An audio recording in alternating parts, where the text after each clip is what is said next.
What's up? We're in the next pod. I hope you're good in the hood and you're still hanging 10 right there. Okay, so what has inspired me to speak this message? I spoke in the previous pod, please go check it out to gauge your bearings, what's going on, about females in particular and their random activity towards other females, and how it is that this is becoming clearer and clearer as the days progress in these dark days that we are living in, that witchcraft is largely, or rather a lot of times, to account for why sometimes friends go cold on you and then they accuse you of having committed all different kinds of travesties when you're not the person that has done this. Okay, I likened them to people who use the bathroom and just shoot out like, you know, a bullet out of a barrel of a gun without washing their hands. And how it is that, okay, fine. So people don't see, that's my cat. People don't see that you have not washed your hands, because, you know, all those microorganisms are indeed just that, micro. So one would need, like, you know, a microscope or whatever to identify the fecal matter on your hands. And I have a microscope, just putting that out there. It's called a spiritual gift, but not everybody has it. So since most people don't necessarily know that, since most people aren't aware that you've become that kind of an abomination before your friend and Emmanuel, can please, like, hear me accounts, just do that. Yeah, okay, since most people are not aware, they, witches that is, assume that they can just continue with life as normal, but they have these things that they do that make even strangers that are not really with any kind of understanding as to who they are, even strangers look at them creasing their foreheads on some, whoa, like, okay, that was, whose hand you gonna go out shake looking like that? Okay, righto. Now, treating loved ones that you historically used to treat differently, that is evidence of witchcraft sometimes. When you suddenly start to change, we get it, fine. So jealousy can make people start to act a fool, but witches take it to another level. The level of betrayal is it's astronomical. It's on another platform. Okay, so in Matthew 24, it is written that because of an increase in lawlessness, the love of many is going to grow cold. Prior to that scripture, it is also written that, you know, in the last days, people are going to betray one another.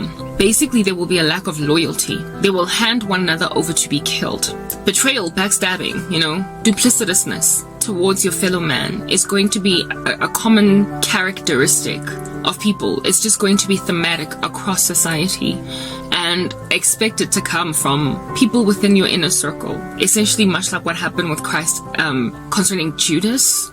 The betrayal is going to be off the chains and off the hinges, and it's going to be very rough to overcome that level of hardship, heartbreak. And the only way, frankly, out will be through Christ. Cat, please, just like I said, gee my accounts. Dis nie die tyd vir die ding dat wat jy doen back there. Stop it. Cease and desist. Cease and desist. Anyway, very well, so we have a cat. I think that's clear. Hey, unacceptable behavior. Okay, cool. Great, now exit and don't return. Make like a witch that's been exorcised. Huh. Okay, very well. Cool beans and bananas. You guys, they act funny, they act weird, and they act in ways that are obviously like, you know, night and day or day and night in comparison to yesterday. And they do this to people that nobody expected them to suddenly start being that way towards. I've got a cousin that I grew up very closely with that just one day went, you know, odd on me, for lack of a better word. Just family members have gone on and handed me over to be killed, fulfilled Matthew 10 all up in my grill, insisted on being those prophecy fulfillers, handing me over to death, leaving me destitute. That's what's good. And it's not just family, but friends who, girl, but we were good. And then I go to your dad's funeral and you act as if though I'm a stranger that you've never met, making me stick out like a sore thumb. Have you ever been to Mokete or Mosebetsi? Like a little bit of a family get together of a friend.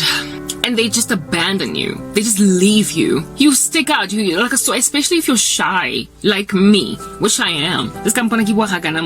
Among people, I can have the gift of the gab, but I gotta know you. If I don't know you, I'm not gonna be talking or whatever. I'm just gonna be looking weird in the corner. All right. And I got abandoned at like such an event as this by my best friend when her father passed away. And I was just like, I don't know nobody here. This is your family, not mine. We might have been friends for a minute, but goodness gracious, I'm not tight with your sisters, and neither am I tight with your cousins that I don't even know. I just met them today. You can't just abandon me here. And if one of our other friends did not rock up miraculously like Superman on time, I would have probably left there after like 2 seconds because she just abandoned me. She just ditched me, treated me like somebody after 5 minutes. Maybe she knew the person who passed away, so that's why she's here, to just be like, sorry mama for the loss of your husband, sorry sisters for the loss of your dad. But no, I'm here for you, cheeky. I'm here for you. Like, how in the world you gonna treat me like I'm some passing freaking fleeting stranger? The hug was so fluffy. The hug was so fluffy. I was wearing a dress that had this similar pattern in the sense that my shoulders were sort of kind of, all up in your grizzite. And all that she did, that was kind of friendial, was give me a coat to say, girl, this is funeral situation. Just try and cover up a little bit, girlsiness. And I was like, oh, sorry, didn't realize it was inappropriate. Very well. What else do you want me to wear? Like a hat? Yeah. But after that, she done abandoned me. And I'm like, sisters, take your sholo. Grab your sholo. I mean, I want it. Because, treating me like a friend. I thought maybe she was just, bereft, devastated. Dad has just passed away. So, I mean, she'll come around after a season until I noticed how she acted towards the other friend that came. The other friend that was mutual to us, that made my life a little bit easier at that environment. Yeah, when I saw how she treated our other friend, I was like, whoa, what the heck did I do to you? For you to be so mean to me when your dad has just died. Like, I'm here to comfort you. And you were acting towards me like I'm some complete stranger. So I am doing my best to be a girl, a friend. I was the first one to freaking pitch to a point where I was uncomfortable in the presence of everybody. I was the first one out of all our friends. That's how much I fled to your rescue because, like I said, we were best friends. Eh? Don't nobody allow a best friend dad to die without you rocking up in 2 seconds. And I done did exactly that. Speedy Gonzalez. And this is how I get treated. And then somebody you met just like 2 years ago, you treat them better than me. Yes, I couldn't understand it. Until, of course, Christ, the Messiah, hallelujah, made it clear to me that Kurazi, that's what I saw. I thought right towards you. And now she's shooting out of the bathroom without washing her hands. Her behavior is telling tales as to what she has done to you. So whether or not or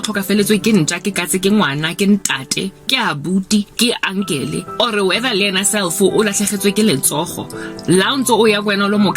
situation whether or not she has been, I apologize, I shall convert that into English translate, whether or not she has been bereaved thanks to the loss of, I don't know, cousin, mother, father, friend, child. It doesn't matter the depth of loss.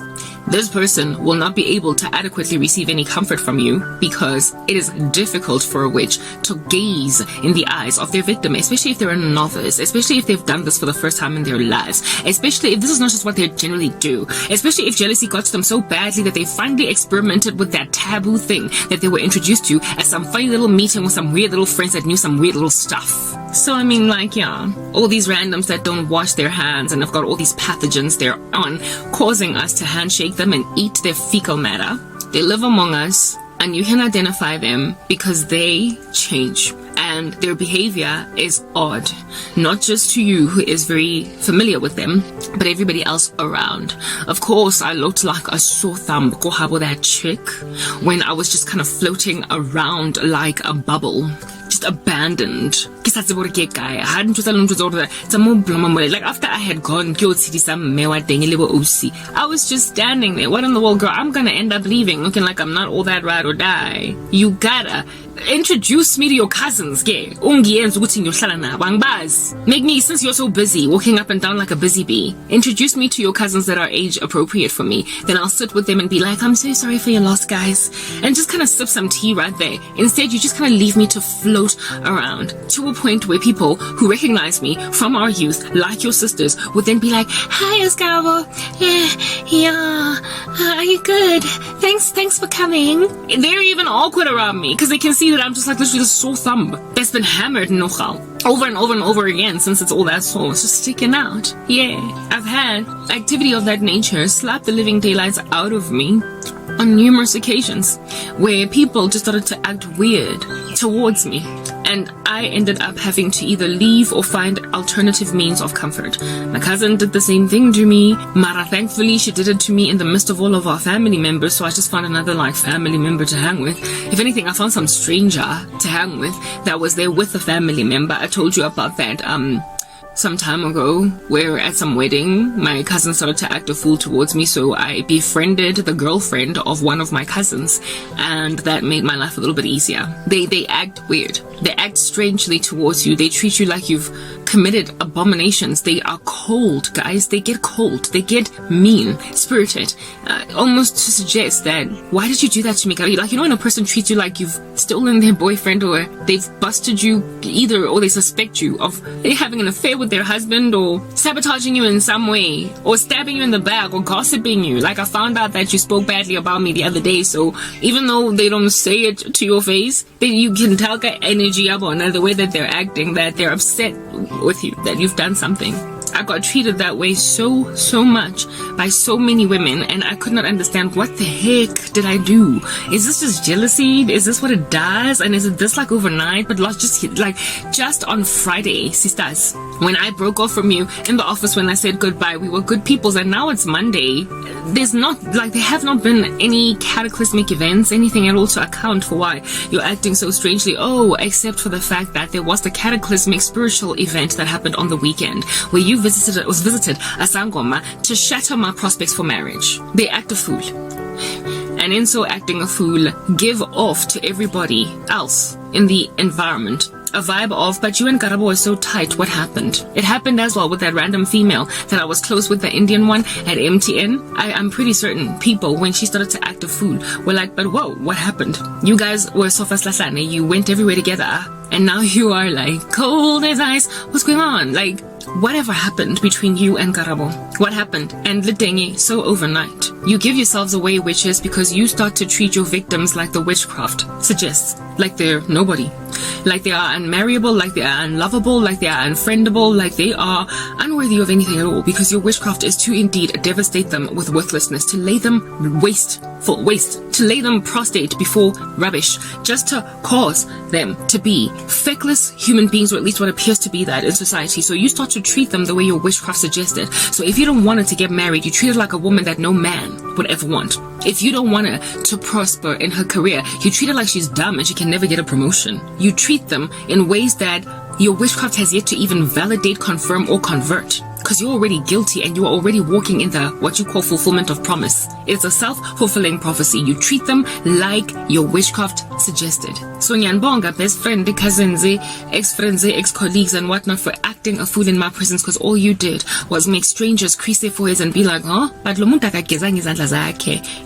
might not have been aware of the fact that you did witchcraft, but guess what they were onto? The fact that you changed, strangely, against a person that you were okay with just yesterday. And it's kind of weird and it stank. It's pathogenic. There are microorganisms creeping and crawling all over it, gnawing away at your skin, killing you secretly with some bacteria. Next part.